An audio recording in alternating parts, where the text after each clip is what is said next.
ये मनुष्य जीवन ऐसा ही नहीं है जी। इस मनुष्य जीवन को जब तक हम समझेंगे नहीं,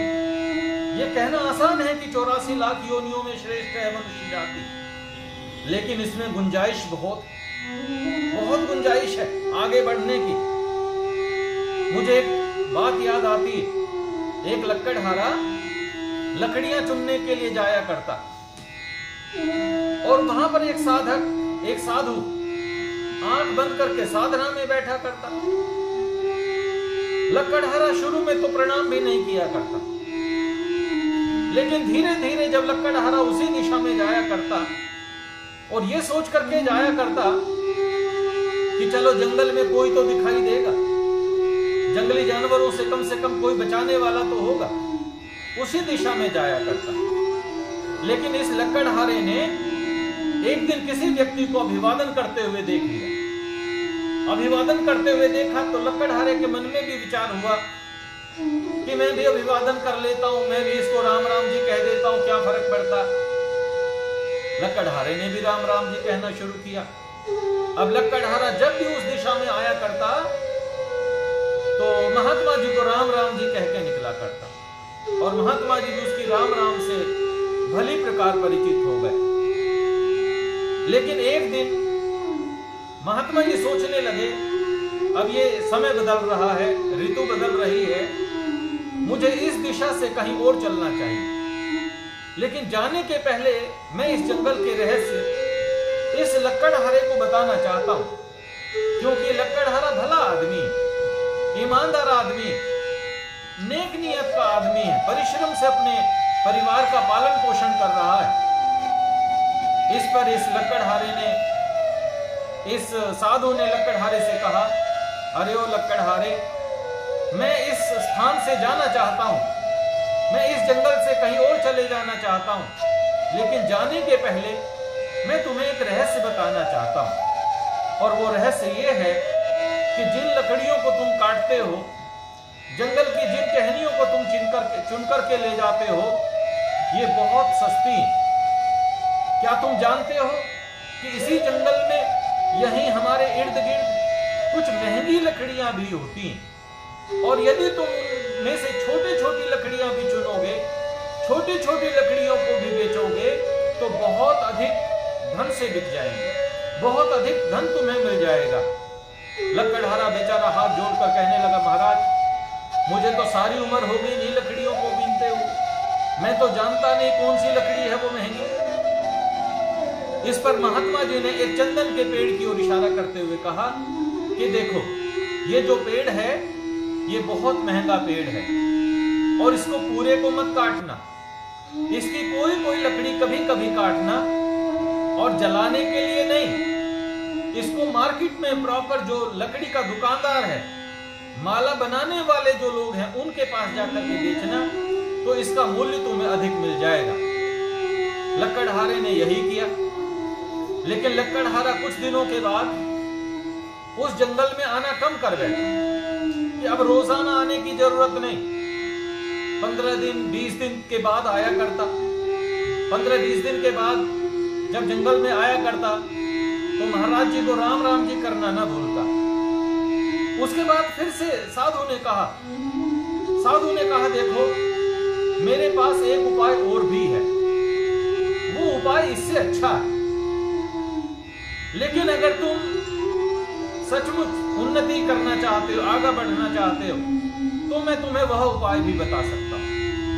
लक्कड़हारे ने हाथ जोड़ लिए, नहीं महाराज बताओ, मैं तो बहुत जीवन भर से यही मेहनत मजदूरी करता रहा हूं। तो साधु ने लक्कड़हारे से कहा, अगर तुम इस पहाड़ी के परले पार उतरने का सामर्थ्य रखते हो, तो वहां पर एक तांबे की खदान है, और तांबे की खदान, तांबा वहां पर तुम्हें मिलेगा। बाजार में अगर तुम उसे बेचोगे तो तुम्हें बहुत सारा धन मिलेगा, तब तुम्हें रोजाना यहां आने की, चक्कर काटने की आवश्यकता नहीं हो। लक्कड़हारे ने महात्मा जी की बात मानी, और वो पहाड़ी के परले पार गया तो उसने देखा कि यहाँ तो तांबे की खदान है, तांबा भरा पड़ा है, और तांबे को उचित मात्रा में जब वो मार्केट में बेचने बेचने लगा तो उसको अब संपन्नता हुई, अमीरी आई, उसका घर बार थोड़ा अच्छी स्थिति में हुआ, और इस तरह से कुछ दिनों के बाद अब वो जंगल में जाने लगा। एक दिन फिर महात्मा जी ने कहा, देखो अगर तुम थोड़ा सा प्रयत्न और करो तो मैं तुम्हें एक रहस्य और भी बता सकता हूं, और वो रहस्य ये है कि इस तांबे की पहाड़ी के अगली ओर चांदी की पहाड़ी, अगर तुम चाहते हो कि इससे भी अधिक संपत्ति, इससे भी अधिक सुविधाएं, इससे भी अधिक सुख चाहते हो, इससे भी अधिक आनंदित होना चाहते हो, तो तुम इस पहाड़ी के अगले पहाड़ी में चांदी की पहाड़ी है, तो वहां से तुम्हें चांदी प्राप्त हो जाएगी, और तब तुम और भी अधिक संपन्न हो जाओगे, और भी अधिक खुशहाल हो जाओगे। लकड़हारे ने बात मानी, और वो तांबे की पहाड़ी के दूसरी पहाड़ी पर जब गया तो उसने देखा कि यहाँ तो चांदी बिखरी पड़ी है, तो उसने अब चांदी इकट्ठी करनी शुरू की, और चांदी को इकट्ठी करके उसने महल जैसा घर बनाया, उसने अपने घर बार को पूरी तरह से सजाया, बहुत तरक्की की, बहुत उन्नति की, लेकिन उसने अपने इस रहस्य को किसी से शेयर नहीं किया। इसके बाद महाराज जी के पास एक बार घूमते फिरते वो आदमी फिर आया। महाराज जी ने कहा, देखो उन्नति कितनी भी कर लो कम होती है, अगर तुम और भी उन्नति करना चाहते हो मेरे पास और भी साधन है, और मेरे पास अब साधन ये है कि इस पहाड़ी के भी अगर अगले पहाड़ी पे तुम जा सकते हो तो वहां सोने की खदानें,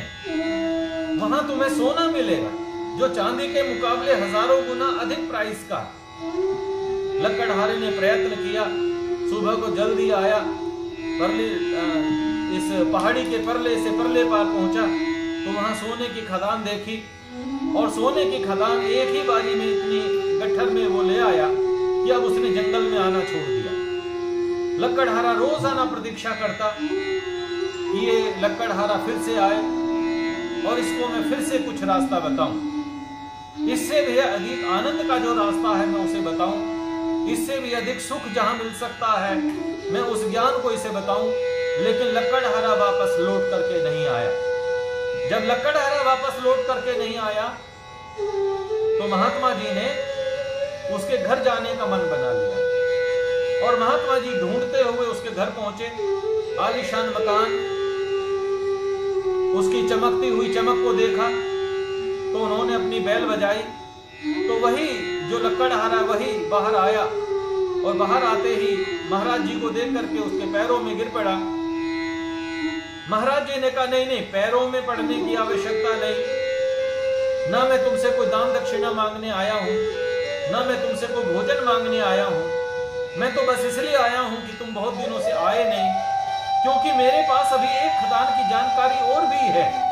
जो इस जीवन में प्राप्त की जा सकती है। लकड़हारा सुन करके सुन रह गया,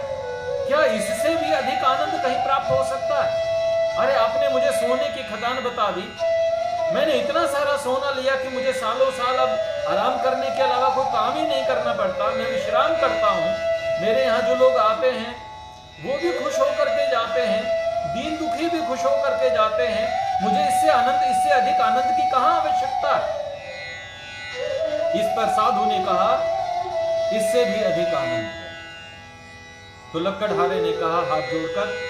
तो महाराज बताओ, क्या इसके भी अगली पहाड़ी पर जाना है मुझे? तो साधु ने कहा, नहीं, अब तुम्हें कहीं नहीं जाना, अब तुम्हें केवल कुछ देर के लिए अपनी आंखें बंद करके बैठना, अब तुम्हें केवल प्रभु भक्ति के लिए बैठना है, अब तुम्हें बाहर की ओर नहीं दौड़ना है, अपने अंदर की ओर यात्रा करनी है, अपने अंदर प्रकाश तलाशना है। बहुत हुआ बाहर की यात्रा, बहुत हुआ बाहर की ओर देखना, बहुत हुआ बाहर का सुनना, बहुत कुछ बाहर का देखना, बहुत हुआ बाहर का सूंघना, बहुत कुछ हुआ बाहर से खाना। अब तुम्हें अपने अंदर की यात्रा करनी है। जिस दिन तुम्हें आंख बंद करके अंदर की यात्रा करनी आ जाएगी, उस दिन तुम्हें सत्य की राह मिल जाएगी, उस दिन तुम्हें सत्य चित आनंद स्वरूप परमात्मा की राह मिल जाएगी, उस दिन तुम्हें ईश्वर की कृपा प्राप्त हो जाएगी। और जिस दिन तुम्हें यह कृपा प्राप्त होगी, उस दिन तुम पाओगे ये जो चांदी के भंडार हैं, ये जो सोने के भंडार हैं, ये जो तांबे के भंडार हैं, ये नगण्य हो जाएंगे, ये केवल बाहर का सुख सुविधाएं देने के लिए तो काफी है, लेकिन अंदर का जो सुख है, अंदर आत्मा का जो सुख है, मेरे मन के अंदर की जो मुक्त होने की जो चाह है, इस बुद्धि के अंदर जो मुक्त होने की जो चाह है, वह पूरी नहीं हो सकती। उसको पूरा करने के लिए मुझे केवल और केवल मेरे अंतरतम की यात्रा करनी पड़ेगी, मुझे मेरे अंदर की यात्रा करनी पड़ेगी। जब तक मैं उस सत्य को नहीं जानूंगा, केवल असत्य में घूमता रहूंगा। और असत्य की यात्राएं, असत्य की यात्रा, परछाई की यात्रा। कुछ बच्चे हमने देखे तालाबों में, तो तालाब में जब गर्मियों में नहाने के लिए जाते हैं तो तालाब में सूरज की परछाई दिखाई दे जाती है। अब सूरज की परछाई देख करके कोई मन चला लड़का कहे कि ये देखो सूरज बड़ा तपाता है, बड़ा गर्माता है, बहुत गर्मी देता है, मैं अभी लाता हूं इसकी मुंडी पकड़ के।